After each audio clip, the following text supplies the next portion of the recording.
Talagang pinaalala mo pa, ano? Kaya nga hindi na ako papakita kahapon. Bakit kasi pahe-ahente ka pa?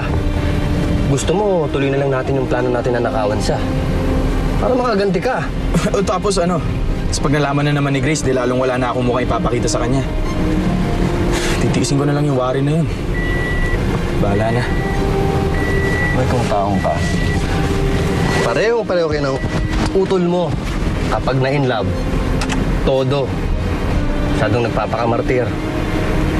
Pero alam mo, may mas malaki kayong problema kaysa sa mga babae ninyo. Ano ba sinasabi mo? Sige mo, nakalaya na. Pinuntahan niya ako at hinahanap niya si Emmy. Kilala mo naman si Gimo eh. Kapag natuntun niya si Emmy at nakita niya kayo doon, pati kayo sabit. Kaya balaan mo si Benji.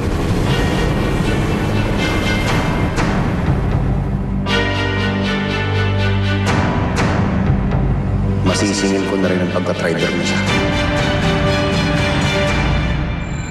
Pati ba naman yung anak mo, sinasaktan mo na? Siya na nga lang natitir mong kapit kay Benji. Ewan ko, Lisette, hindi ko na alam kung anong gagawin ko. Kaysa sinasaktan mo si Sunshine, gamitin mo para bumalik yung asawa mo sa'yo. Please, kausapin mo naman ako. Eh, hindi mababago ng pagpapanggap mo kung sino ka. Bakit nandito ka na naman? Ambisyoso ka rin talaga, no? At anong akala mo? Na magkakagusto si Grace sa isang katulad mo? Warren! Ano ba, Warren? Tama na!